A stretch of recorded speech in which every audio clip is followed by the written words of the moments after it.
ओम नमः परमहंसास्वादितचरणकमलचिन्मकरन्दाय भक्तजनमानसनिवासाय श्रीरामचन्द्राय वागीशाय यस्य वदने लक्ष्मीर्यस्य च वक्षसि यस्यास्ते हृदये संवित् तं नृसिंहमहं भजे।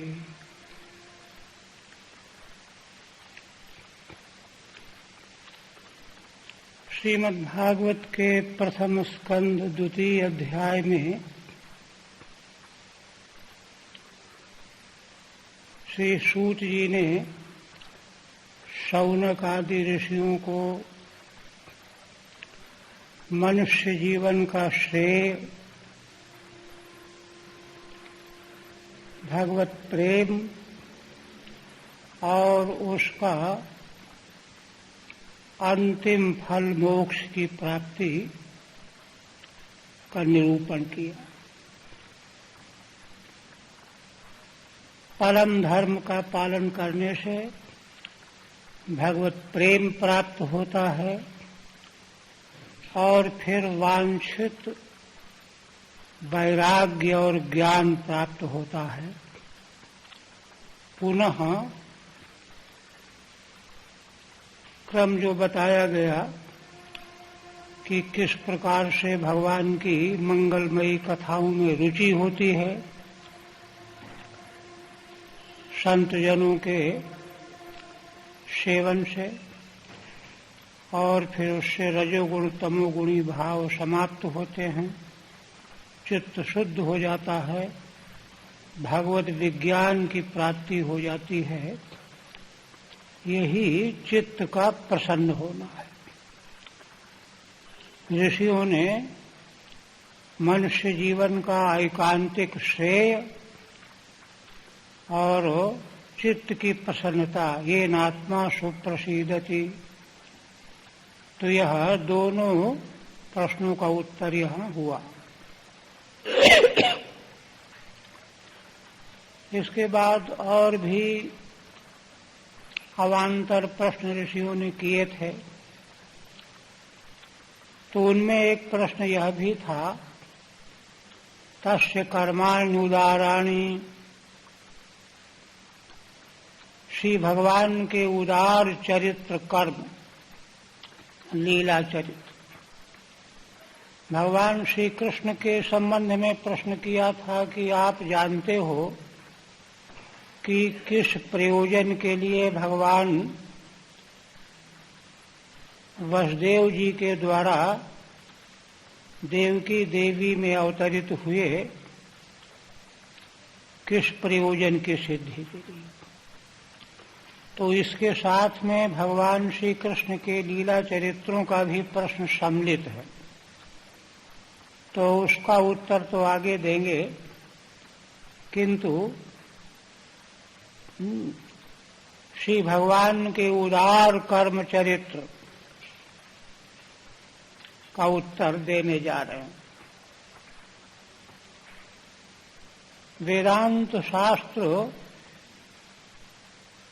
की यह मान्यता है जिसके संबंध में पीछे कहा गया कि जीवन का लक्ष्य है तत्व की जिज्ञासा, तत्व का साक्षात्कार। वह तत्व क्या है? तो अद्वैत ज्ञान ही वह तत्व है। तत्वज्ञ पुरुष त्रिपुटी रहित ज्ञप्ति रूप अद्वैत ज्ञान को तत्व कहते हैं।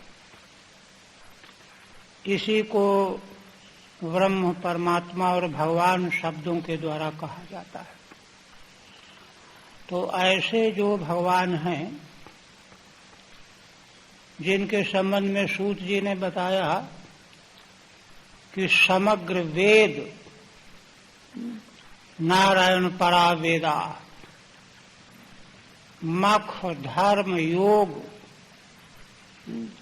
माने समग्र साधन मात्र भगवान श्री वासुदेव में परिवसित होने वाले हैं। माने समग्र साधनों का अंतिम लक्ष्य भगवान वासुदेव का साक्षात्कार है। जैसे समग्र नदियां बहती हुई समुद्र में मिलती हैं, वैसे ही सारे वेद शास्त्र धर्म साधन यज्ञ योग सब श्री भगवान वासुदेव में परिवसित होने वाले हैं और वे भगवान वासुदेव ही तत्व हैं। तत्व तो एक ही है, ब्रह्म कहें, परमात्मा कहें, भगवान कहें, वासुदेव कहें, नारायण कहें, तत्व एक है। तो ऐसे जो परम तत्व भगवान हैं, उन्हीं के उदार कर्मों के बारे में प्रश्न किया गया। तस्य कर्माणि उदाराणि। तो उनके उदार कर्म क्या हैं? देखिए, भगवान के अवतार चरित्र, लीला अवतार चरित्र तो अग्रिम अध्याय में प्रसंग आएगा। यहाँ जो भगवान के उदार कर्म चरित्रों का प्रश्न किया गया है, उसका तात्पर्य है कि भगवान भले ही इंद्रियों का विषय नहीं भी बनते हैं, किंतु समग्र सृष्टि, इसका पालन और संहार, ये सारी क्रियाएं, सारी लीलाएं उन्हीं भगवान के द्वारा ही संचालित होती हैं। मंगल श्लोक में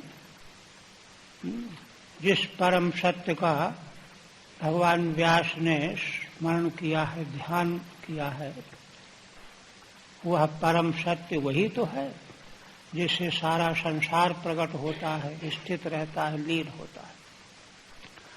तो इसलिए भगवान के अप्रकट रहते हुए भी संसार को उत्पन्न करना और संसार के प्रत्येक पदार्थ में स्थित रहते हुए उसका नियमन करना, उसको अपनी मर्यादा में स्थापित रखना, ये सारे क्रियाकलाप उन्हीं भगवान के उदार कर्म हैं। तस्य कर्माणि उदाराणि। तो उसी के संबंध में उत्तर दे रहे हैं। क्या?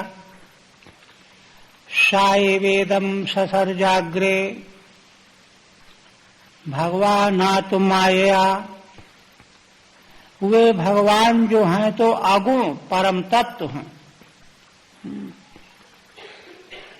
उन भगवान ने ही इदं पुरो दृश्यमानम प्रपंच जातम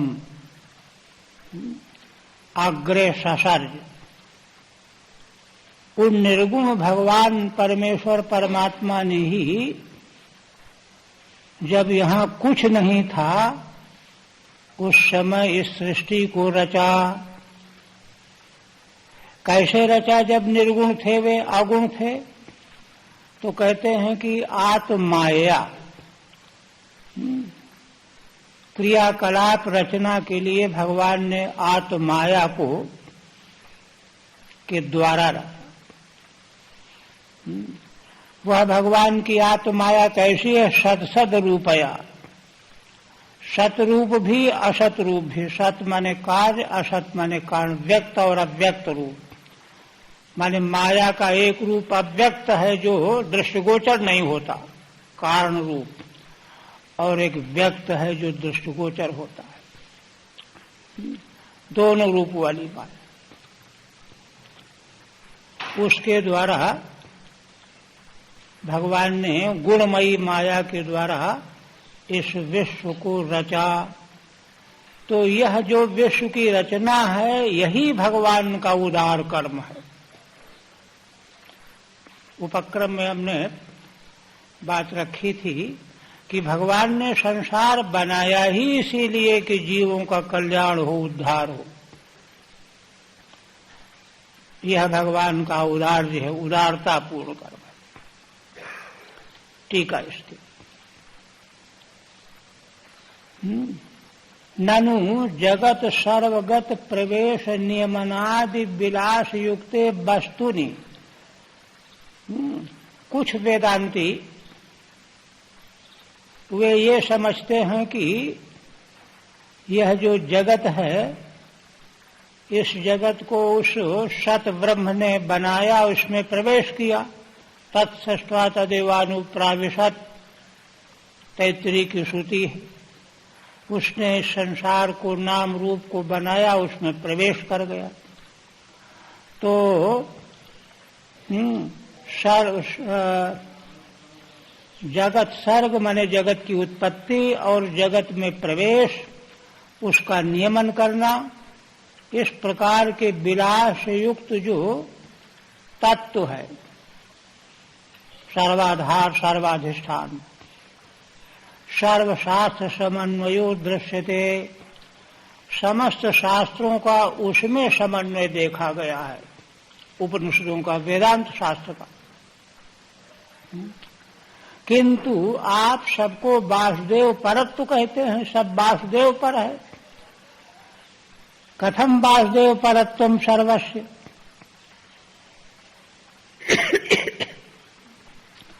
तो इस पर जो है ये उत्तर है शैवेत 4 श्लोकों से। और इन 4 श्लोकों से सूत जी महाराज ने ऋषियों को जो यह प्रश्न किया था कि तस्य कर्माण्युदाराणि ब्रूहि, इस प्रश्न का उत्तर भी दिया है। शंका का समाधान भी 4 श्लोकों में है और ऋषियों के प्रश्न का उत्तर है कि भगवान के उदार कर्मों का वर्णन कीजिए, निरूपण कीजिए। आखिर वे क्या करते रहते हैं? क्योंकि उदार कर्मों के द्वारा भगवान की महिमा ख्यापित होती है। केवल हैं इससे क्या? तो इसलिए तस्य कर्मानुदाराणि ब्रूहि इत प्रश्नस्य उत्तर मुक्तम, इन्हीं 4 श्लोकों के द्वारा उस प्रश्न का उत्तर भी दिया गया है। और जो निर्विशेष वस्तु में शास्त्रों का समन्वय जो माना जाता है, तो इसलिए सब वासुदेव पर कैसे है, इस प्रश्न का उत्तर भी है। दोनों साथ में है। क्या असल में जो वह अधिष्ठान तत्व है, परम तत्व, अद्वैत तत्व, वही तो असल में संसार का अभिन्न निमित्तोपादान कारण है। तो कैसे कारण है? आत्माया के द्वारा सद रूपया कार्य कारणात्मिकया, जो कार्य कारण दोनों रूप वाली है, वही है ना। परमेश्वर तत्व, ब्रह्म तत्व की जो माया है, उस माया के द्वारा ही वे भगवान परात्पर परमेश्वर इस जगत प्रपंच की रचना करते हैं। वे स्वयं तो अवगुण हैं, उनमें कोई गुण नहीं है, किंतु माया जो त्रिगुणात्मिका है वह उनकी शक्ति है। शक्ति को लेकर के देखिए द्वैत नहीं होता। शक्ति शक्तिमान में अभेद है। शक्ति होने पर कहो कि द्वैत हो गया, तो द्वैत नहीं होगा। शक्ति रहने पर भी जो है तत्व जो है एक ही है, अद्वैत ही है। तो स्वतो निर्गुणोपि सन् नित्यर्थः, स्वयं निर्गुण होते हुए भी वे ही भगवान आत्माया के द्वारा इस प्रपंच को प्रकट करते हैं, उत्पन्न करते हैं। फिर कहते हैं एक काम, माने प्रपंच की उत्पत्ति भगवान का औदार पूर्ण कर्म है। उदार पूर्ण सृष्टि की रचना में भगवान की उदारता का रहस्य यह है कि यद्यपि संसार के बारे में मीमांसक विचारक प्रश्न करते हैं कि बेकार में संसार बना करके हम लोगों को उपद्रव में डाल दिया। अगर संसार न बना होता तो ये लाओ वो करो, इसकी चिंता करो, उसकी चिंता करो, दुख भोगो, दौड़ो भागो, ये सब कुछ उपद्रव न होता। अपना प्रलय में जो है बेहोश पड़े हुए थे। ये प्रश्न करते हैं लोग। तो सिद्धांती उत्तर देते हैं कि बेहोश पड़े हुए रहने में पुरुषार्थ नहीं है। देखिए, वो तो अनंत काल तक बेहोशी में पड़ा रहेगा तो पुरुषार्थ क्या है? उसका होना न होना तो कुछ भी नहीं। जैसे मान लो किसी की टांग कट गई हो और जो है दर्द के मारे चिल्ला रहा है तो डॉक्टर बेहोश कर देता है। तो बेहोश कर देना कोई औषधि थोड़ा ही है, तो कोई इलाज नहीं है। वो तो तात्कालिक जो है उसकी बेचैनी दूर करने का एक उपाय है। इसके बाद फिर होश में आएगा 4 घंटे 6 घंटे के बाद, तब इलाज शुरू होगा। और इलाज जब भी होगा तो होश में होगा, बेहोशी में इलाज थोड़े होगा। तो भगवान की उदारता है कि जीव अगर प्रलय में बेहोश पड़े रहते तो धर्म अर्थ काम और मोक्ष चारों पुरुषार्थों से वंचित रह जाते। इसलिए भगवान ने उनको पुरुषार्थ प्राप्त कराने के लिए जगत बनाया। ये औदार्य है, उदारता है। और साथ में साधन के रूप में वेदों को भी प्रकट किया। इसलिए वेदों का आश्रय लेकर के मनुष्य यदि पुरुषार्थ संपन्न करने में लगे, यह भगवान की बहुत बड़ी उदारता है। तो इसलिए भगवान ने सृष्टि की रचना की, यह उनका औदार्य पूर्ण कर्म हुआ। और इसके बाद फिर क्या हुआ? तया विलसितेष्वेषु गुणेषु गुणवानिव अंतः प्रविष्ट आभाति विज्ञानेन विजृंभितः। पूरा श्रुतियों में जो वेदांत कहा गया वही यहां रखा हुआ। तत्सृष्ट्वा तदेवानुप्राविशत्, तैत्तिरीय में निरूपण किया गया है। उसने परमेश्वर ने विचार किया कि अगर मेरे बिना ही यह नाम रूप प्रपंच जो है सब काम करता रहेगा तो मेरी क्या कीमत है? इसलिए वह उसमें प्रविष्ट हो गया। तो भगवान ही नाम रूपात्मक प्रपंच जीव जगत के भीतर प्रविष्ट होते हैं। तो अंतः प्रविष्ट, और वे ही माया के द्वारा विलसित होने वाले गुण रूप जगत में, प्रपंच में भगवान प्रविष्ट होकर के गुणवान की तरह से प्रतीत होते हैं। देखिए, देवता, दानव, मानव, पशु, पक्षी, कीट, पतंगे, हम अपनी समझ से समझते हैं कि ये पशु है, ये पक्षी है, ये देवता है, ये दानव है, ये मानव है। ये भेद जो है माया के गुणकृत है। माया के गुणों को अध्यास से जैसे कर्म किया वैसा सही उसको मिला, किंतु परमार्थ में उसके भीतर भगवान ही प्रविष्ट हैं।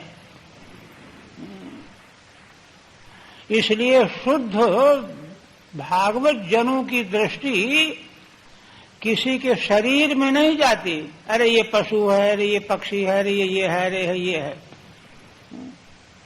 वो तो सब में भगवान का दर्शन करते हैं। भगवत दृष्टि प्राप्त करनी है, ये सिद्धांत है वेदांत का और श्रीमद् भागवत। वो जो शरीरों का जो भेद है, देवता, दानव, मानव, पशु, पक्षी आदि का जो भेद है, तो मायाकृत है। माया के तया माने माया विलसितेषु एषु गुणेषु भूतेषु।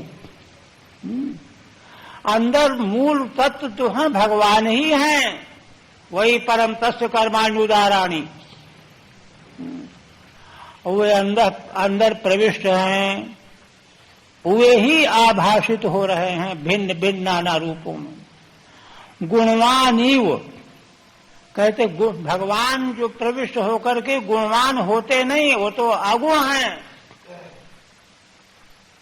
किंतु माया के द्वारा बने हुए देहों में प्राणियों में प्रविष्ट होकर के वे भगवान ही गुणवान की तरह से प्रतीत होते हैं।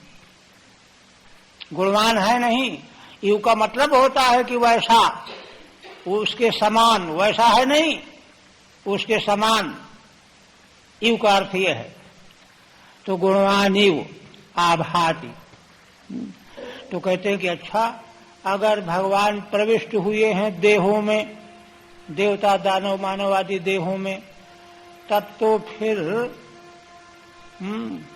अगर किसी गड़बड़ के यहाँ कोई अच्छा व्यक्ति जाएगा तो उसकी तो बदनामी होने लगेगी, भाई ये आदमी वहां गया वहां गया वहां गया। तो भगवान जो है माया रचित प्राणियों के भीतर प्रविष्ट होंगे तो उनके गुणों से वे भी कुछ न कुछ लिपट जाएंगे, सुखी दुखी होना पड़ेगा, उनके पाप पुण्यों का संबंध होगा। तो कहते नहीं, विज्ञानेन विजृंभितः, भगवान तो स्वरूप विज्ञान, स्वरूप साक्षात्कार से सदा सर्वदा निर्मल कूटस्थ बने रहते हैं, उनमें कभी भी किसी प्रकार का माया के गुणकृत कोई लेश का संबंध नहीं होता। ठीक है। भगवतो जगत कारणत्व मुक्तम, 30वें श्लोक से भगवान जगत के कारण हैं, जगत को बनाने वाले हैं माया के द्वारा। अब वे ही भगवान अपने बनाए हुए जगत में प्रविष्ट होकर के उसका नियमन करते हैं, संचालन करते हैं। ये कह रहे हैं प्रवेश नियमन लक्षणाम लीलामाह, तो भगवान के द्वारा संसार को बनाया जाना, उत्पन्न किया जाना और फिर प्रविष्ट होकर के उसका नियमन करना, संचालन करना, यह भगवान का लीला कर्म है ना। ऐसे लक्षण वाला भगवान का लीला कर्म बता रहे हैं इस श्लोक में। तया, तया माने माया, माया के द्वारा विलसित जो जगत प्रपंच है, सृष्टि है, गुणों में, गुणेषु आकाशादिषु, सृष्टि का आरंभ जो है आकाश, वायु, अग्नि, पानी, पृथ्वी, इस क्रम से होता है ना। तो आकाशादिषु अंतः प्रविष्ट सन, भगवान अंतः प्रविष्ट होकर के स्वयं गुणवान की तरह से दृष्टिगोचर होने लगते हैं, प्रतीत होने लगते हैं। यदधीना एते गुणाः, माने यदधीना एते गुणाः, माने ये गुण जो है उनको आवृत किए हुए से दिखने लगते हैं। हाँ, जिनके अधीन ये गुण है, इत्यभिमान वानी, वो माने एक तरह से गुणों को अधीन अपने नियमन में रखने वाले। हाँ, जैसे जो मोटर चलाता है तो ड्राइवर उसका संचालन करता है ना, तो अपने अधीन रखता है, तो इसीलिए जैसे चाहता है वैसे चलाता है। हाँ, तो यहाँ ऐसा नहीं है। हाँ, भगवान जो है उसमें प्रविष्ट होकर के भी दिखते तो हैं कि मानो गुणों को अधीन करके ड्राइवर की तरह से ये बस में किए हुए चला रहे हैं, लेकिन ऐसा है नहीं। अभिमानवान की तरह से, ड्राइवर अभिमान वाला ही होता है, अभिमान वाला की तरह नहीं होता है, वो तो होता ही वैसा है। किंतु भगवान यहां पर सब में प्रविष्ट होकर के वैसे नहीं होते, वो तो निर्लिप्त ही रहते हैं, किंतु प्रतीत होते हैं। न तो वस्तुतः तथा, वस्तुतः भगवान को गुणों को अधीन बना करके और संचालन कर्तृत्व का अभिमान नहीं है। इसको देखिए ऐसे समझना, आगे दृष्टांत दिया गया है शायद किसी स्कंद में, जैसे चुंबक के समक्ष जो है लोहा अपने आप खींचता है,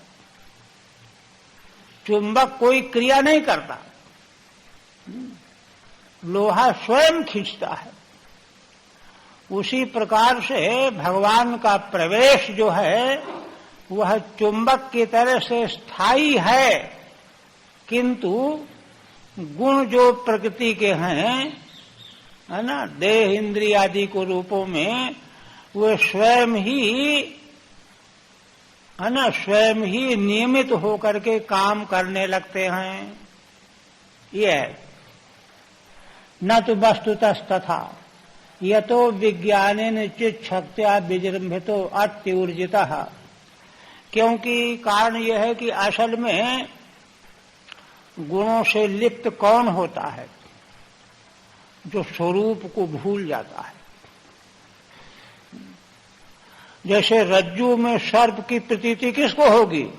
जो रज्जू है यह भूल गया, जिसको दिखाई नहीं कि रज्जू है, उसी को सर्प की प्रतीति होगी। किंतु भगवान तो माया रचित वस्तुओं में प्रविष्ट होकर के भी अपने विज्ञान स्वरूप विज्ञान से कभी विस्मृत होते ही नहीं। विज्ञानेन विजृंभितः अत्यूर्जितः, उनका विज्ञान निरंतर तेजोमय प्रकाशमान बना रहता है। इसलिए माने एक तरह से कई जगह ये दृष्टांत दिया जाता है कि जैसे घड़े के भीतर जो आकाश है, पानी उसी में ठहरा हुआ है। आकाश न हो तो कहां पानी भरेंगे आप? किंतु पानी के शैत्य का असर आकाश को नहीं है। पानी के आकाश आधार तो है, किंतु पानी का शैत्य या किसी सुगंधित द्रव्य का कि सुगंधी को आकाश ग्रहण नहीं करता।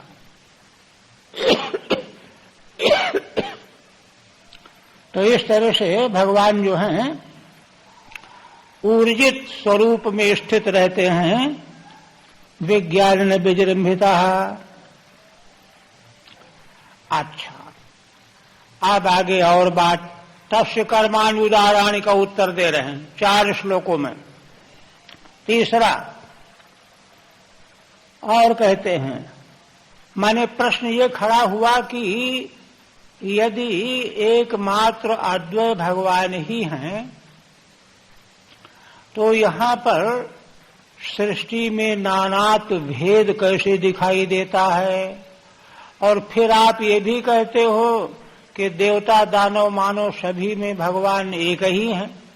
भगवान तो एक ही है, तो ये अलग अलग क्यों? देवता अलग, दानव अलग, मनुष्य अलग, पशु अलग, पक्षी अलग, ये क्यों? नानात्व तो कैसे आया? तो उसके लिए कहते हैं यथा ही अवहितो वह्निर्दारुष्वेकः स्वयोनिषु। सूत जी महाराज कहते हैं दारुषु माने काष्ठेषु। काष्ठ जो है अलग अलग है, कहीं 2 किलो लकड़ी, कहीं 2 मन लकड़ी, कहीं 20 मन लकड़ी, अलग अलग काष्ठ के ढेर हैं। उन सभी काष्ठों में अग्नि एक है। ऐसा नहीं कि आम के पेड़ की लकड़ी की अग्नि दूसरी है और पीपल के पेड़ की लकड़ी की अग्नि दूसरी है। अग्नि में भेद नहीं है, काष्ठ के ढेर में भेद है। तो जैसे और वो काष्ठ जो है अग्नि की योनि भी है, अग्नि तो उसी से प्रकट हुई है। तो काष्ठ की योनि में प्रकट होने वाली अग्नि की योनियां काष्ठ के ढेर अलग अलग हैं, किंतु उनमें प्रकट होने वाली अग्नि तो एक ही है। इसी तरह से माया रचित देह, देवता दानव मानव आदि, ये अलग अलग होने पर भी ये तो काष्ठ के ढेर की तरह से अलग अलग है, किंतु जैसे सभी काष्ठ के ढेरों में अग्नि एक ही है, वैसे ही सभी शरीरों में भगवान एक ही हैं। नानेव भाति विश्वात्मा, उपाधि को लेकर के, काष्ठ के ढेर की उपाधि को लेकर के एक ही अग्नि त्रिकोण, चतुष्कोण, चक्राकार, आयताकार रूप में भासती रहती है। जैसे ऐसे ही परम पुरुष परमात्मा भगवान प्राणियों में, तत्त जीव में अलग अलग रूप में, नाना रूपों में भासमान होते हैं। तो भगवान तो अखंड एक हैं, उपाधि में नानात्व है। टीका, बहुरूपत्व लीला माह, भगवान की बहुत रूपों में प्रकाशित होने वाली लीला कैसे है। अनंत संसार, तो उस पर कहते हैं स्वयोनिषु स्वाभिव्यंजकेषु अवहितो निहितः, काष्ठ के लकड़ी के अलग अलग ढेर में अग्नि मौजूद है, विद्यमान है, अवहित है। जैसे किंतु काष्ठ के ढेर के अलग अलग होने से अग्नि अलग अलग भासती है, अग्नि अलग अलग होती नहीं है। इसी प्रकार से मायाकृत प्राणियों के देह भिन्न भिन्न होने पर भी विश्वात्मा भगवान एक ही हैं। विश्वात्मा पुमान परमेश्वरः भूतेषु प्राणिषु अंतर्यामिनोपि प्रतियोगी क्या है, प्रतियोनि नानात्वेन, अंतर्यामी रूप से भगवान एक हैं, किंतु योनियां अलग अलग हैं, देह अलग अलग है पशु पक्षी आदिकों के, तो उनका नानात्व अलग है। नानात्वम इव उच्यते, माने देह के नानात्व के कारण भगवान भी नाना रूपों वाले कहे जाते हैं। क्षेत्रज्ञ रूपेण वा, क्षेत्रज्ञ देह का अभिमान रखने वाला जीवात्मा उस रूप में, यद्यपि अंतर्यामी क्षेत्रज्ञ के भीतर भी नियामक है, वह तो सब में एक है, किंतु क्षेत्रज्ञ अलग अलग हैं, अपने अपने उतने देह को जानने वाला क्षेत्रज्ञ जीवात्मा। तो ऐसे हैं रूपेण वा। तो ये जो है भगवान की नाना रूपों में भासमान होने वाली लीला हुई।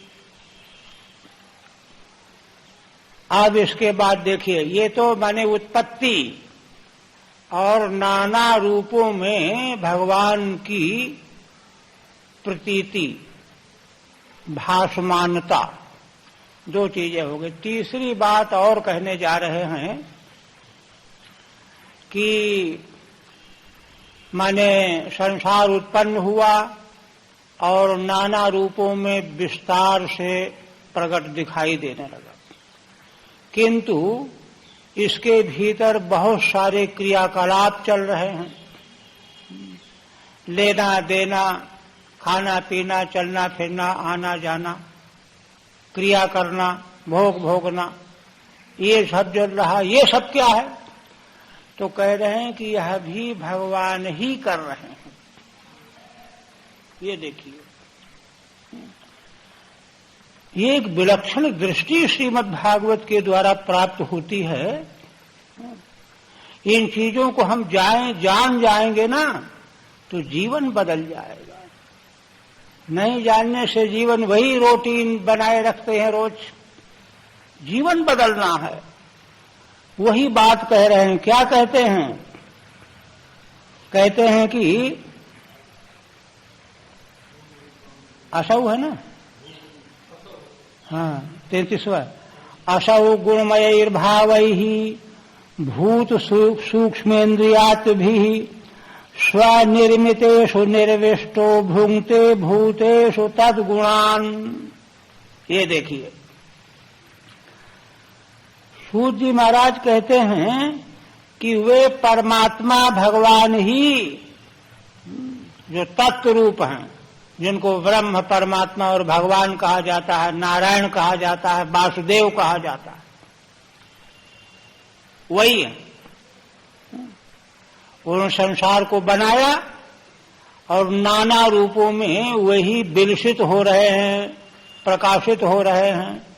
और तीसरी बात, वे ही भगवान गुणमय भाव ही, गुणमय भाव कौन? देखिए, संसार में सब कुछ गुणों से, गुण माने प्रकृति के गुण, सत रज तम, प्रकृति के सत रज तम तीनों गुणों के द्वारा बने हुए भाव पदार्थ हैं। जैसे देखिए, हमारे अपने शरीर में इंद्रियां जो हैं रजोगुणी अहंकार का कार्य हैं, और इंद्रियों को अनुग्रहित करने वाले देवता सात्विक अहंकार का कार्य है। और जो इंद्रियां हैं, इंद्रियां जो हैं अलग अलग एक एक भूत से बनी हुई है ना, तो श्रोत इंद्री जो है आकाश से, और इसी प्रकार से चक्षु इंद्री जो है सूर्य से, अग्नि से, ऐसे पांचों ज्ञान इंद्रियां पांचों महाभूतों से बनी हुई हैं, राजस अंश से। और उन्हीं पांच पंचभूतों के तामस अंश से तन्मात्राएं पैदा हुई हैं, शब्द स्पर्श और रूप रस गंध। और देखिए, ये बन गया माने अध्यात्म, अधिदैव, अधिभूत। प्रत्येक शरीर में तीनों चीजों की उपस्थिति है। अध्यात्म हमारी इंद्रियां, अधिभूत पांचों विषय, अधिदैव इंद्रियों में को अनुग्रहित करने वाले देवगण। कर्मेंद्रियों को मिलाएंगे तो 5 देवता और हो जाएंगे, 4 प्रकार के अंतःकरण को मिलाएंगे तो 4 और हो जाएंगे, 14 देवता अधिदैव और 14 आध्यात्मिक कारण, 10 बाह्य और 4 अंतरकरण, और 5 प्रकार के आदि भौतिक विषय। और तो देखिए, ये जो बना हुआ है, प्रत्येक देह में यह सब उपस्थित है, बना हुआ है। तो इस सब के भीतर जो प्रविष्ट हुए भगवान हैं, वे भगवान ही इंद्रियों के द्वारा विषयों का देवताओं के अनुग्रह से ग्रहण कराना, और ग्रहण करके उसका मन को ज्ञान होना, बुद्धि के पास जो है छानबीन करने के लिए जानकारी भेजना, फिर बुद्धि उसमें निर्णय करके कहती है कि ये चीज मंगवा लो, इसको ले आओ, इसको हटाओ, इसको रख लो। इस तरह से सारा क्रियाकलाप हो रहा है। और यह सारा क्रियाकलाप होकर के क्या हो रहा है? सारे जीव भोग रहे हैं संसार में। तो यह जो सारा का सारा जीव को भोग रहा है, भोगने को मिल रहा है, यह तब मिल रहा है जब भगवान मौजूद हैं। अंतर्यामी भगवान के बिना अकेले जीव में सामर्थ्य ही नहीं है कि भोग भी भोग सके। इसीलिए इसको मूर्खता कहा जाता है कि जीव केवल अपने को भोक्ता मान लेता है, कर्ता मान लेता है। अपने को कर्ता मानना, अपने को भोक्ता मानना अज्ञान का लक्षण है, वही बात यहां कह रहे हैं। वे ही भगवान गुणमय भाव, वही हमने बताया सब, इंद्रियां, देवता और अद्भुत पदार्थ।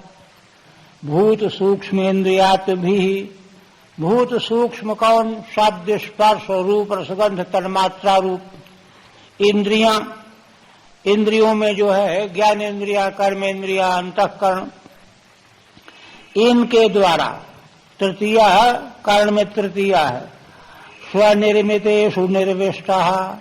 अच्छा, इनको बनाया भगवान ने ही, ये नहीं कि कोई और बना के दे गया, उन्होंने ही बनाया।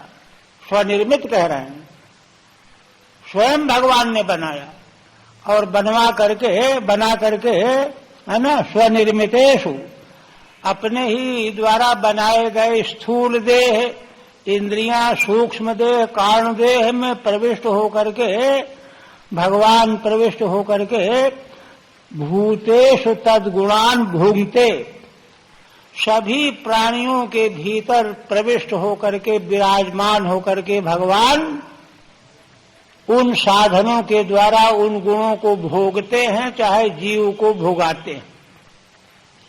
यहां अंतर्भावित निच मानते हैं विद्वान लोग। तो मैंने, क्योंकि देखिए एक श्रुति है ना, द्वा सुपर्णा सयुजा सखाया, वह श्रुति कहती है कि एक वृक्ष रूपी घोंसले में दो पक्षी रहते हैं, हंस के रूप में, दोनों के शोभन पंख हैं, दोनों नित्य सखा हैं। तो कौन है? वे जीव और भगवान, जीव और ईश्वर दोनों नित्य सखा हैं, है ना। दोनों चेतन है, इसलिए सुपर्ण है, कोई जड़ थोड़ा ही है। और एक ही वृक्ष में रहते हैं, परस्पर आलिंगन किए हुए हैं, एक जगह पर हैं, बिल्कुल फर्क नहीं है। उनमें से जीव तो फल भोगता है और ईश्वर केवल देखता रहता है, वो नहीं भोगता है। तो भोगने वाला जीव संसार में भटकता रहता है और ईश्वर जो तत्व है वह कुछ नहीं करता है, तो आनंद, नित्य सुख, शुद्ध बुद्ध मुक्त बना रहता है। तो जीव जब संसार के भोगों, यद्यप भोग रहा है ईश्वर के अनुग्रह से ही, किंतु उसको चाहिए कि भोगना बंद करके भगवान के पास जाए, किंतु भगवान को भूला हुआ है, भोगने में लगा हुआ है।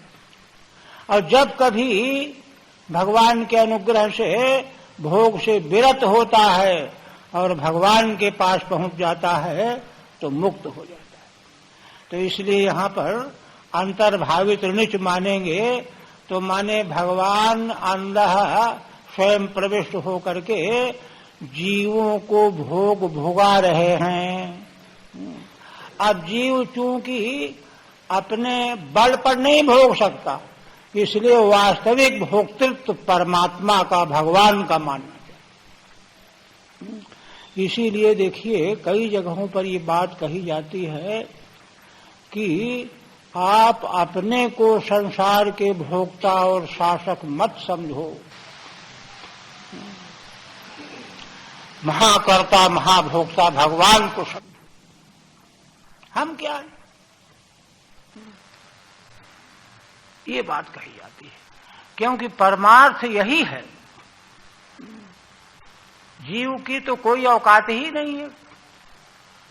इसीलिए कई जगह स्तुतियों में ये बात कही गई है, गंभीर स्तुतियों के प्रकरणों में, कि जो लोग भगवान से विमुख रहते हैं वे भटकते रहते हैं, अंत में मौत के मुख में काल के अधीन होकर के मर जाते हैं। तो किसी ने शंका किया कि अरे भटकते क्यों रहते हैं, खूब मड़िया खाते पीते हैं, आनंद लेते रहते हैं।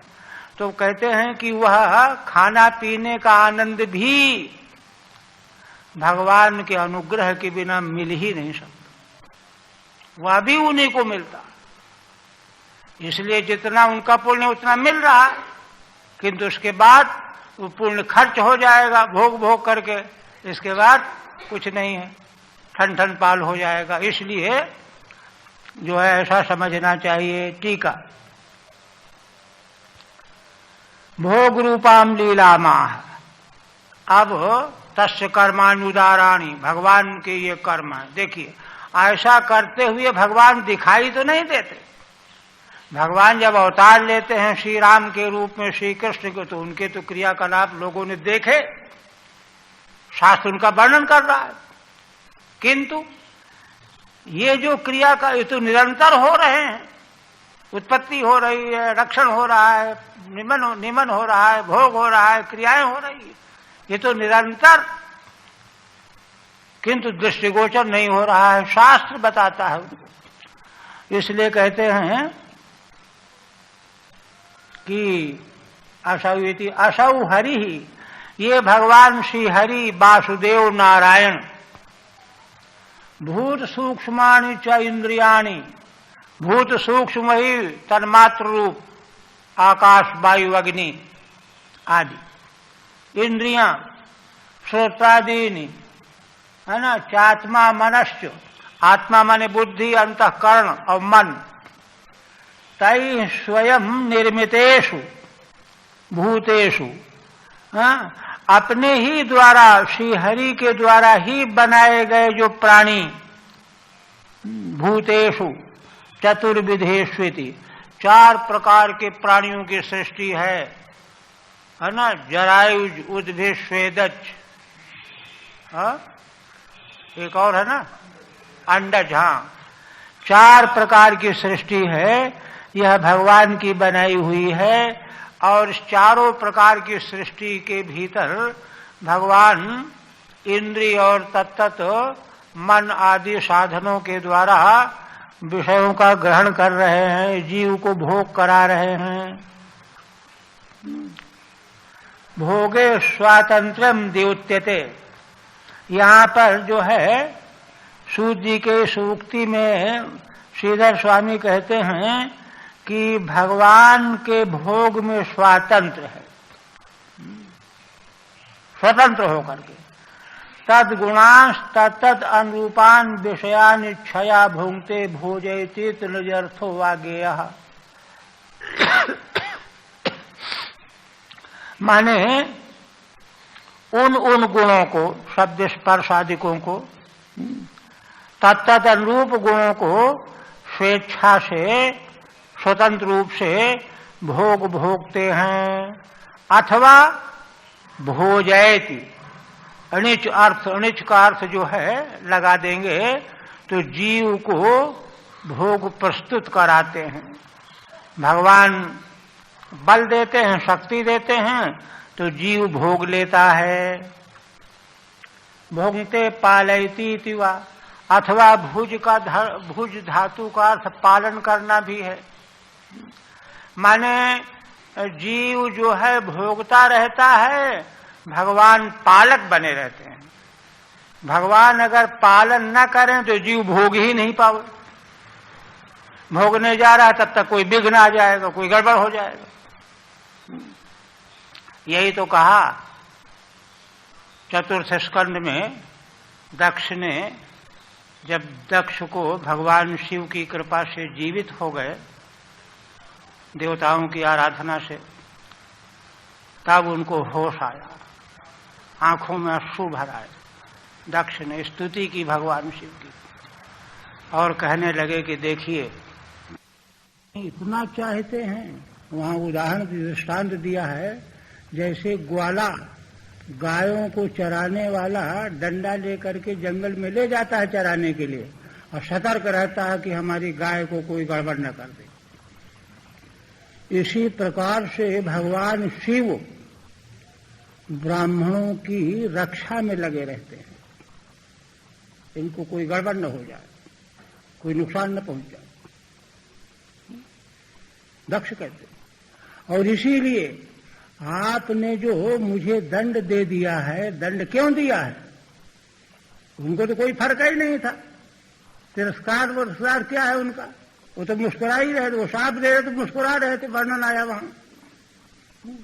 वो तो बाद में देवी सती के जल जाने से और जब उपद्रव हुआ तब जो है क्रोध करके वीरभद्र को भेजा उन्होंने और तहस नहस कराया। जब और फिर कहते हैं ये दंड आपने इसलिए दिया है मुझे कि यदि महान पुरुषों के प्रति कोई अपराध करे, पाप करे, और उसको जल्दी से जल्दी उसका अपराध का फल दंड न भोगेगा तो उसको इतने समय तक नरकों में गिरना पड़ेगा कि उसका कोई ठिकाना नहीं, करोड़ों कल्पों तक नरक भोगना पड़ेगा।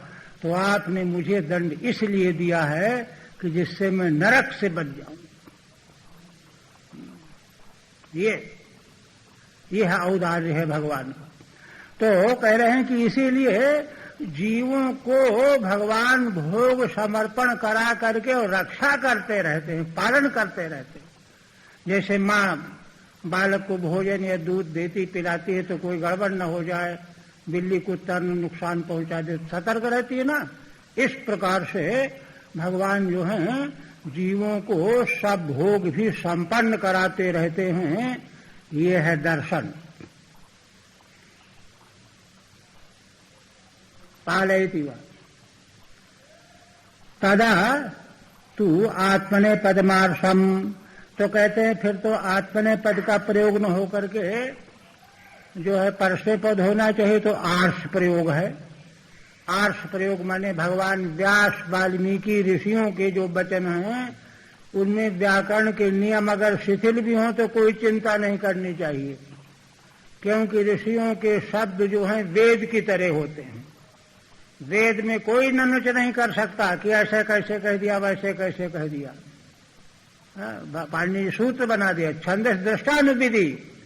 वेद में जैसा शब्द दिखाई पड़े वही ठीक, इसी तरह ऋषियों ने जो कह दिया वही ठीक। आर्ष प्रयोग का मतलब यह है। भुजो अनवने इत स्मरणात्, भुज धातु का उल्लेख कर दिया। अच्छा, आप कहते हैं इदानीं सूत जानाति इति प्रश्नश्चोत्तरमाह। अब इसके बाद हे सूत जी आप जानते हो, इसका उत्तर देना चाहते हैं। 4 प्रश्नों का उत्तर, 6 प्रश्न थे ना, 4 प्रश्नों का उत्तर दूसरे अध्याय में दिया गया है। तो इस प्रश्न का उत्तर दे रहे हैं। क्या? तो कहते हैं कि भावयत्येष सत्वेन लोकान् वै लोक भावनः लीलावतारानुरतो देवतिर्यज्ञरादिषु। ये ऐसा श्रीहरि, ये भगवान श्रीहरि नारायण परमेश्वर परमात्मा लोक भावना, लोकों को उत्पन्न करने वाले हैं ब्रह्मा के रूप में, ब्रह्मा के द्वारा। लोकान वै सत्वेन भावयति, सत्व गुण की उपाधि को स्वीकार करके ये भगवान लोकों को और लोकों में स्थित प्राणियों को, जीवों को भावेत माने पालन करते हैं। उत्पन्न किया था, अब उनका पालन करते हैं। सारे लोकों का और लोक में रहने वाले जीवों का पालन करते हैं। और पालन करने के लिए भगवान क्या करते हैं? लीलावतारानुरतः। और यह करने के लिए भगवान लीला से अनेक तरह के अवतार धारण कर लेते हैं। देव तिर्यज्ञरादिषु, देवताओं में भगवान अवतार लेंगे वामन के रूप में। तिर्यक प्राणी में देखिए मछली बन गए, कूर्म बन गए।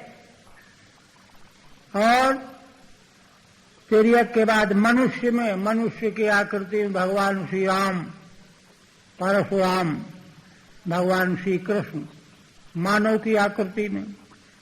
तो माने सतोगुणी, रजोगुणी, तमोगुणी चाहे कैसी योनि में अवतार लेना पड़े, लीला से भगवान उस देह में अवतार ले लेते हैं और समस्त लोगों का संरक्षण करते रहते हैं, पालन करते रहते हैं। तो इस तरह से माने निरंतर भगवान जो हैं अपने बनाए हुए सृष्टि का संरक्षण करते रहते हैं, पालन करते रहते हैं। क्योंकि देखो, जो कोई वस्तु जिस मकान को बनाता है तो बड़ा सतर्क रहता है, कोई गड़बड़ न हो जाए।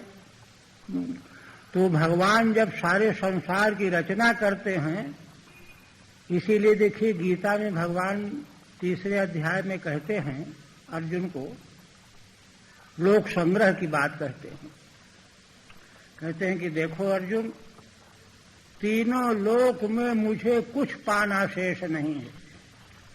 न मे पार्थास्य कर्तव्यम त्रिश्लोकेषु किंचन नानवाप्तमवाप्तव्यम। ना तो कोई ऐसी वस्तु है जो अभी मुझे मिली नहीं है, अनवाप्त है, और मिलनी चाहिए, ऐसी भी कोई वस्तु नहीं है। जब वे स्वरूप हैं तो उनको क्या प्राप्त है? किंतु वर्तेव च कर्मणि, फिर भी मैं कर्मों में लगा रहता हूं। क्यों कर्मों में लगे रहते हो फिर? तो कहते हैं यदि हम न वर्तेयम जातु कर्मण्य तंद्रतः। अगर मैं निरालस्य होकर के कर्मों में रात दिन लगा न रहूं तो मम वर्तमान वर्तन्ते मनुष्या पार्थ सर्वशः। तो अर्जुन, सारे मनुष्य जो हैं मेरी देखा देखी वो भी सब अकर्मण्य बन जाएंगे।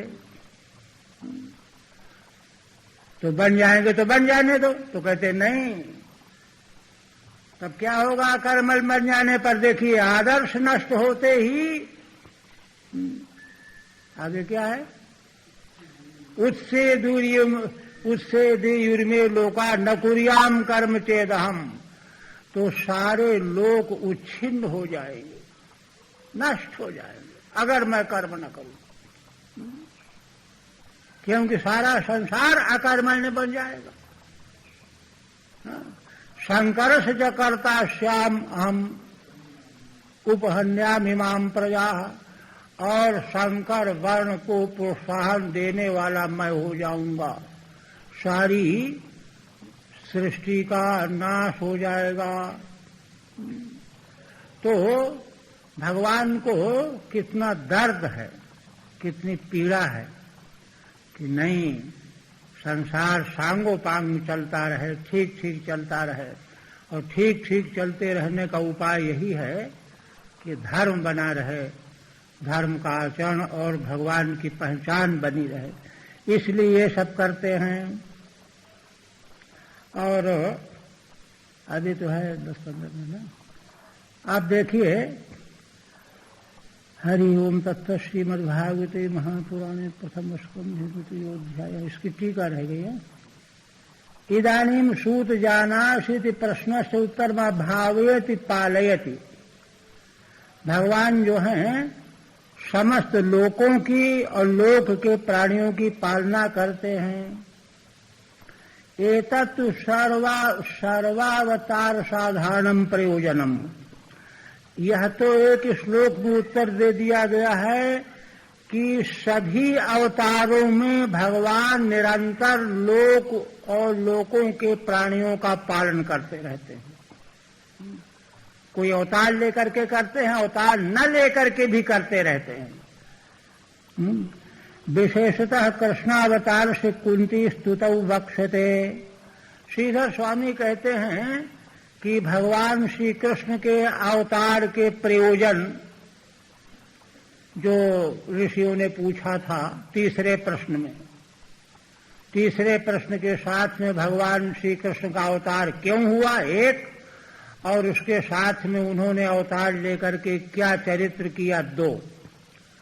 तो यह बात भगवान श्री कृष्ण के अवतार और लीला चरित्र के संबंध में कुंती माता के द्वारा जब भगवान की स्तुति की जाएगी तो वहां यह उल्लेख हो जाएगा, उत्तर मिल जाएगा। अब आगे यहां कह रहे हैं लोक भावनो, सामान्यतया भगवान का स्वभाव है जीव मात्र का पालन करना, संरक्षण करना। लोक भावनो, लोक करता, लोकान भावित, लोक भावना, लोक की रचना करने वाले।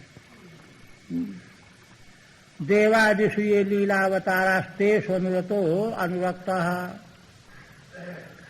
अब इसके बाद तीसरा अध्याय। तीसरे अध्याय में सूत जी ने ऋषियों के उस प्रश्न का उत्तर दिया है कि भगवान के अवतार चरित्रों को सुनाइए, पंचम प्रश्न।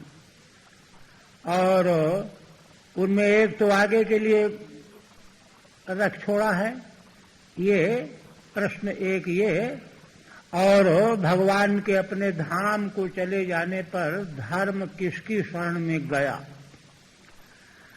तो वही कह रहे हैं अवतार कथा प्रश्ने तृतीये तूतराभिधा। तीसरे अध्याय में है ना, सूत जी भगवान के अवतार विषयक प्रश्न का उत्तर देने जा रहे हैं। पुरुषाद्यवतारोक्त्या तत्तच्चारित्र वर्णनैः। भगवान के अवतार को बताएंगे और भगवान के लीला चरित्र का। प्रत्येक अवतार में भगवान ने किस किस अवतार में कौन कौन चरित्र किया, ये वर्णन करने जा रहे हैं। सबसे पहले जो है भगवान का पुरुषावतार। तो प्रश्न किया था ना, यदुक्तम अथाख्यायि हरेर धीमन अवतार कथा शुभा। ये ऋषियों का प्रश्न था कि हे बुद्धिमान सूत जी, भगवान के अवतार कथाओं का आप वर्णन करो। भगवान कौन कौन से अवतार लिया करते हैं और कौन कौन से लीला चरित्र करते हैं, ये प्रश्न किया था। तो इस प्रश्न का उत्तर अब देने जा रहे हैं। तदुत्तरत्वेन अवतारान अनुक्रमिष्यन्। इसी प्रश्न का उत्तर देने के लिए अवतारों का अनुक्रम करेंगे और उसमें सबसे पहला अवतार भगवान का पुरुषावतार। पुरुषावतार भगवान का मूलभूत अवतार है। इसका 5 श्लोकों में वर्णन किया गया। सूत जी महाराज कहते हैं, जग्रहे पौरुषम रूपम भगवान महदादिभिः संभूतम षोडशकलम आदौ लोक शुश्रूषया।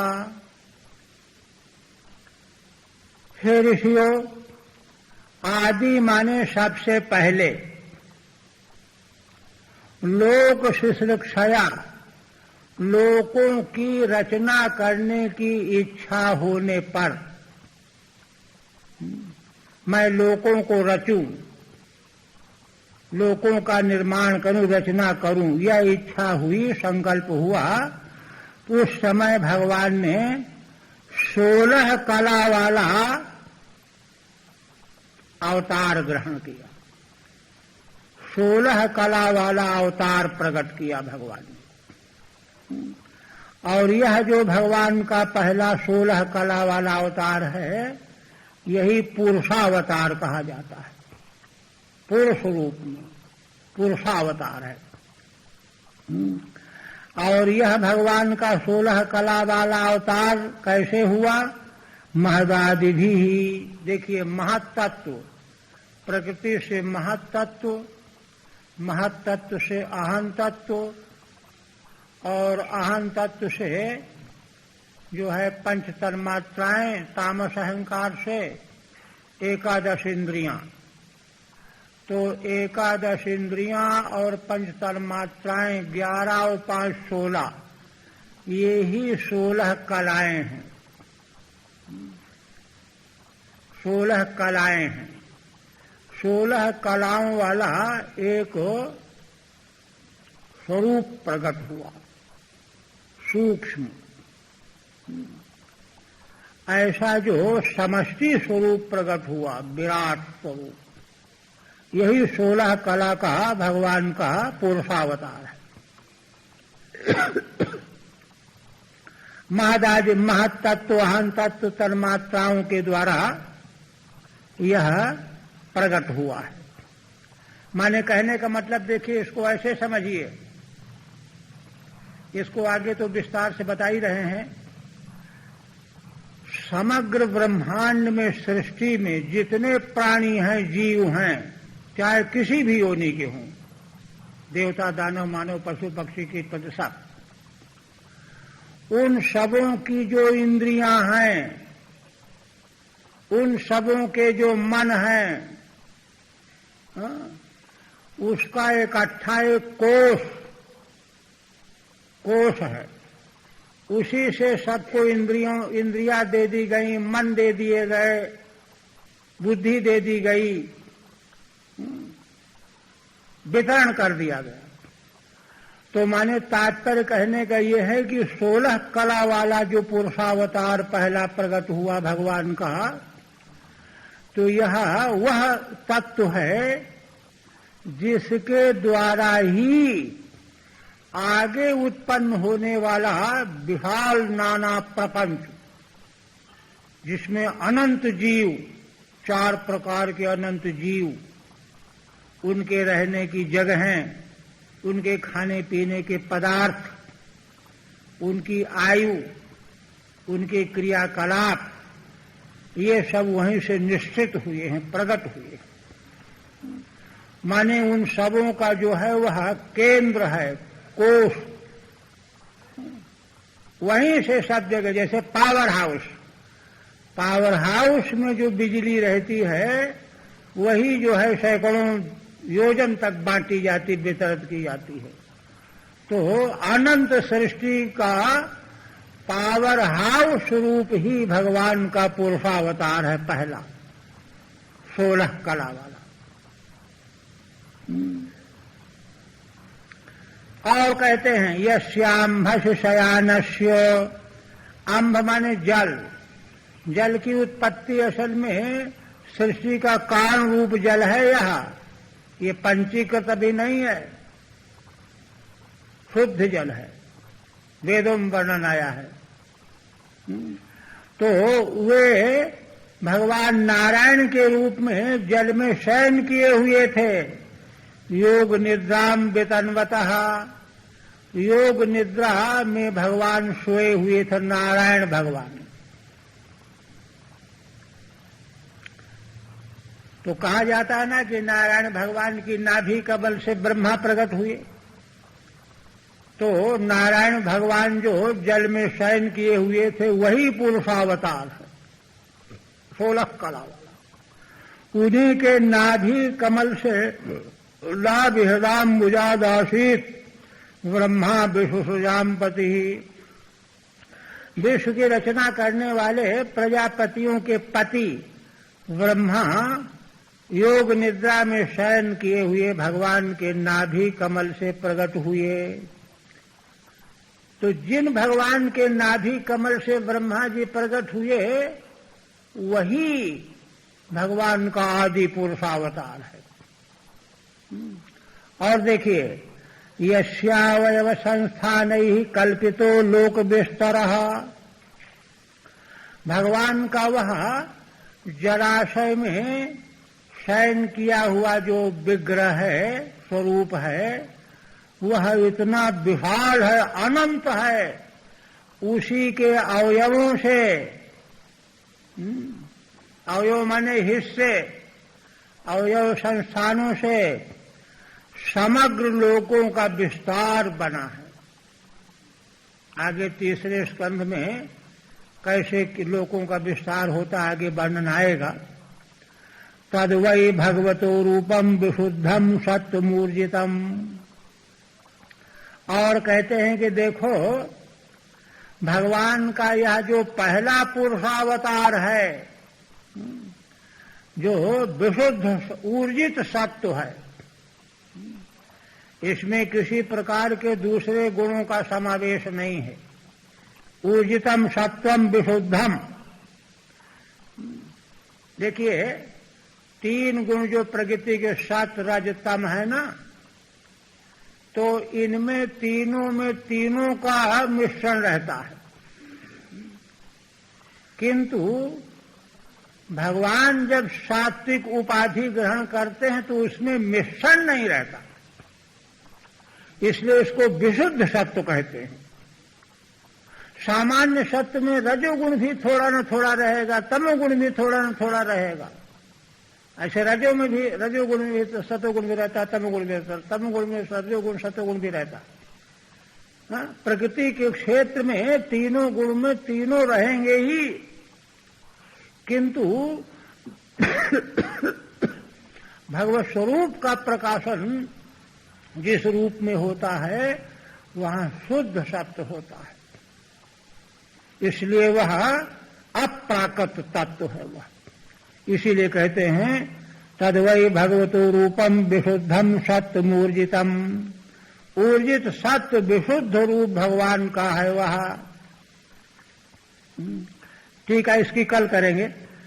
आप कहते हैं एक बात और, पश्यन्त्यदो रूपमदभ्र चक्षुषा सहस्रपादोरुभुजाननाद्भुतम सहस्रमूर्ध श्रवणाक्षिनाशिकम सहस्रमौल्यम वरकुंडलोल्लसत्। सूत जी महाराज कहते हैं, देखिए कोई ऐसा न समझ ले कि यह तो केवल शाब्दिक बात कही जा रही है। भगवान का जो यह पुरुषावतार स्वरूप है विशुद्ध ऊर्जित सत्व, ऐसा नहीं है कि इसका कोई दर्शन करते ही नहीं है। इसका दर्शन करने वाले योगी ऋषि होते हैं, है ना। इदम आदह रूपम भगवान का यह पुरुषावतार रूप कौन देखते हैं? अदभ्र चक्षुषा। अदभ्र चक्षुषा माने योग रूपी नेत्र से, चर्म चक्षु से नहीं, व्यापक ज्ञान दृष्टि जिसको कहिए, ज्ञान नेत्र, योग नेत्र, ज्ञान नेत्र, शास्त्र नेत्र भी कहते हैं। कैसा है? कहते हैं कि ज्ञान नेत्र से यह भगवान का स्वरूप देखा जाता है। जब देखने वाले इसको देखते हैं तो कैसा दिखता है? यह सहस्रपादोरुभुजाननाद्भुतम। भगवान के इस रूप में हजारों पैर, हजारों उरु, हजारों भुजाएं, हजारों आनंद मुख, ऐसा अद्भुत। सहस्र मूर्ध श्रवणाक्षिनाशिकम, हजारों मूर्धाएं, हजारों श्रवण माने कान, अक्षि माने नेत्र, नासिका माने नाक, और सहस्र मौल्यंबर कुंडलोल्लसत्, हजारों मौली मुकुट, है ना, वस्त्र कुंडल से उल्लसित ऐसा स्वरूप भगवान का ज्ञान नेत्र के द्वारा, योग नेत्र के द्वारा देखा जाता है।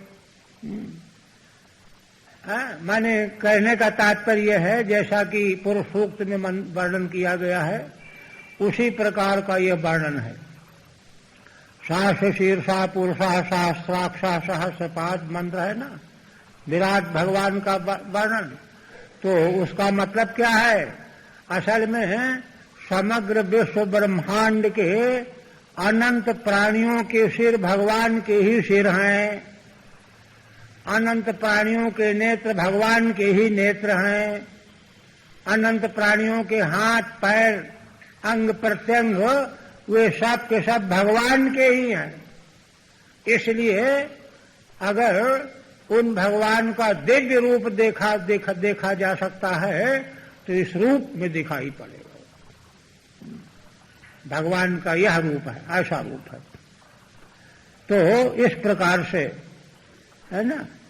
और यह जो भगवान का स्वरूप है एतन्नानावताराणाम,